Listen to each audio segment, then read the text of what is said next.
আসসালামু আলাইকুম। এরিকাজ কিচেনে নতুন আরেকটি রেসিপি দেখার জন্য আপনাদের সবাইকে স্বাগত জানাচ্ছি। আপনারা সবাই কেমন আছেন? আজকে আমি আপনাদের সাথে শেয়ার করব ভীষণ মজাদার একটি রেসিপি। আজকে তৈরি করে দেখাবো গ্রামীণ একটি খাবার, মোটা ডাটা দিয়ে মুরগির মাংস রান্না করে দেখাবো। আশা করি রেসিপিটি আপনাদের সবার কাছে ভালো লাগবে। রেসিপিটি শুরু থেকে শেষ পর্যন্ত দেখতে থাকুন। রেসিপিটি ভালো লাগলে চ্যানেলটিকে সাবস্ক্রাইব করতে ভুলবেন না, ভিডিওটিতে লাইক দিবেন, সম্ভব হলে ভিডিওটি সবার মাঝে শেয়ার করবেন। যারা ডাটা দিয়ে মুরগির মাংস রান্না করে খেয়েছেন তারা বলতে পারবেন যে কতটা মজাদার। যাদের এখনও খাওয়া হয়নি অবশ্যই ট্রাই করবেন। তাহলে চলুন দেখে নেওয়া যাক কিভাবে তৈরি করব। আমি এখানে একটি বড় সাইজের মোটা ডাটা নিয়েছি, আর ডাটাটা দেখে নিশ্চয়ই বুঝতে পারছেন যে কতটা মোটা। এখন আমি উপরের খোসাটা ছাড়িয়ে তারপর ডাটাগুলোকে ছোট ছোট করে কেটে নিব। ডাটাতে যেন আঁশ না থাকে খেয়াল রাখতে হবে। ডাটাগুলোকে ঠিক এরকমভাবে আমি কেটে নিয়েছি। দেখুন ডাটার মধ্যে কোনো আঁশ নেই, আঁশের অংশটা আমি খুব ভালোভাবে ফেলে দিয়েছি। ডাটাগুলোকে আঁশের অংশ খুব ভালোভাবে ফেলে আমি ধুয়ে নিয়েছি। দেখুন ডাটাগুলোর মধ্যে কোনো আঁশ নেই, আর ডাটার মধ্যে আঁশ থাকলে ডাটাগুলো খেতে ভালো লাগবে না। এখানে আমি ডাটা দিয়ে মুরগি রান্নার জন্য একটি মুরগি নিয়েছি। মুরগির মাংসগুলোকে ঠিক এরকমভাবে আমি কেটে নিয়েছি আর ধুয়ে নিয়েছি মাংসটা। চুলায় আমি একটি হাঁড়ি বসিয়ে দিয়েছি। হাফ কাপ পরিমাণ সয়াবিন তেল দিয়েছি, 1 কাপ পরিমাণ পেঁয়াজ কুচি দিয়েছি।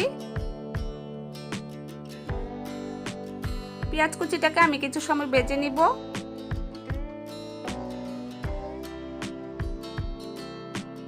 তিনটি দারচিনি দিয়েছি, 2টি তেজপাতা দিয়ে দিব,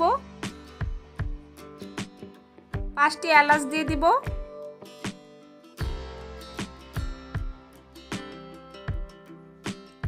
পেঁয়াজটা নরম হয়ে গিয়েছে। এখন আমি দিয়ে দিব 1.5 টেবিল চামচ পরিমাণ আদা বাটা, 1.5 টেবিল চামচ পরিমাণ রসুন বাটা, স্বাদ অনুযায়ী লবণ দিয়েছি, 1 চা চামচ জিরার গুঁড়া দিয়েছি, 1.5 চা চামচ হলুদ গুঁড়া দিয়েছি, 1 চা চামচ ধনিয়ার গুঁড়া দিয়েছি, 1 টেবিল চামচ মরিচ গুঁড়া দিয়েছি। মরিচ গুঁড়াটা আমি একটু বেশি দিয়েছি। ডাটা দিয়ে মুরগি রান্না করলে ঝাল হলে খেতে বেশি ভালো লাগে। মশলাটাকে খুব ভালোভাবে নেড়ে মিশিয়ে দিয়েছি। এখন আমি সামান্য একটু পানি দিয়ে দিব। পানিটা দিয়ে মশলাটাকে আমি 5-6 মিনিট খুব ভালোভাবে কষিয়ে নিব। আপনারা কেউ চাইলে গরুর মাংস দিয়ে ডাটা রান্না করে খেয়ে দেখবেন, খুব ভালো লাগে। গরু অথবা মুরগি যেটা দিয়ে রান্না করেন ডাটাটা একটু বড় সাইজের নেওয়ার চেষ্টা করবেন। আর মোটা ছোট ডাটা দিয়ে মুরগির মাংস বা গরুর মাংস দিয়ে রান্না করলে খেতে ভালো লাগে না। এরই মাঝে মশলাটা খুব ভালোভাবে কষানো হয়ে গিয়েছে। দেখুন তেলটা উপরে চলে এসেছে। এখন আমি মুরগির মাংসগুলো দিয়ে দিব।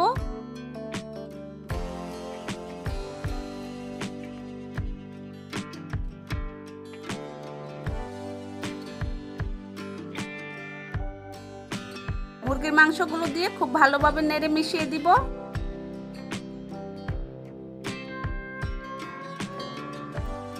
এখন আমি ঢাকনাটা দিয়ে দিব 5 মিনিটের জন্য।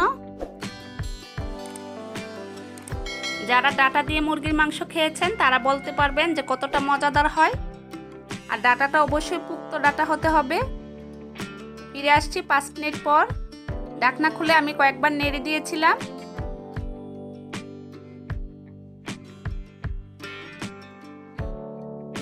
ঢাকনা ছাড়া আমি আরো 2 মিনিটের মতো এইভাবে কষিয়ে নিব।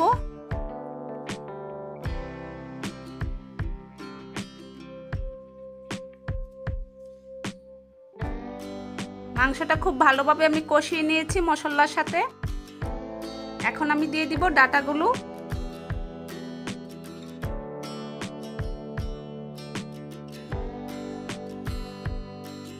সবগুলো ডাটা দিয়ে দিয়েছি। খুব ভালোভাবে নেড়ে মিশিয়ে দিব। বর্ষার এই সিজনে বড় বড় পুক্ত মোটা ডাটাগুলো বাজারে ভরপুর পাওয়া যায়। আগে খুব বেশি একটা পাওয়া যেত না। তাই যাদের এখনও খাওয়া হয়নি ডাটা দিয়ে মুরগির মাংস, তারা অবশ্যই ট্রাই করে দেখবেন। মশলার সাথে ডাটাগুলো খুব ভালোভাবে মিশিয়ে দিয়েছি। এখন আমি ঢাকনাটা দিয়ে দিব 4-5 মিনিটের জন্য।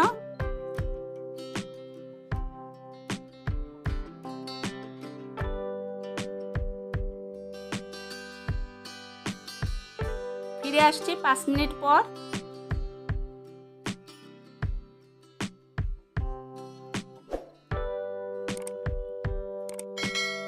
মাংসের সাথে ডাটাগুলো খুব ভালোভাবে কষানো হয়ে গিয়েছে।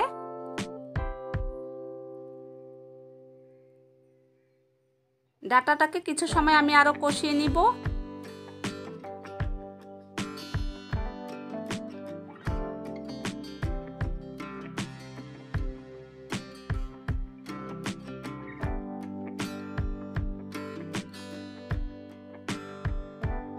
এখন আমি দিয়ে দিব গরম পানি, আর এই গরম পানিটাই দেওয়ার চেষ্টা করবেন, তাহলে ডাটাগুলো খুব ভালোভাবে সিদ্ধ হয়ে যাবে তাড়াতাড়ি। আমি এখানে পরিমাণ মতো পানি দিয়েছি ডাটাগুলো সিদ্ধ হতে যতটুকু সময় লাগে। আমি ডাটা আর মুরগির মাংসটাকে খুব ভালোভাবে কষিয়ে নিয়েছি, তাই খুব বেশি সময় লাগবে না সিদ্ধ হতে। তবে কিছু ডাটা আছে অনেক সময় লাগে সিদ্ধ হতে, সেই অনুযায়ী পানিটা দিয়ে নেবেন। পানিটা দিয়ে খুব ভালোভাবে নেড়ে মিশিয়ে দিয়েছি। এখন আমি ঢাকনাটা দিয়ে দিব 15 মিনিটের জন্য।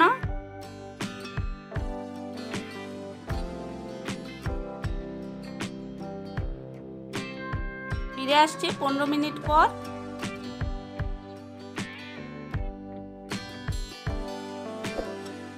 এরই মাঝে ডাটাগুলো সিদ্ধ হয়ে গিয়েছে। আমি আরো কিছু সময় সিদ্ধ করে নিব।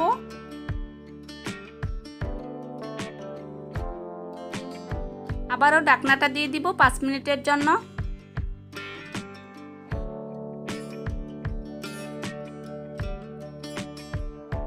এরই মাঝে ডাটাগুলো খুব ভালোভাবে সিদ্ধ হয়ে গিয়েছে। দেখুন ডাটাগুলো কতটা নরম হয়েছে।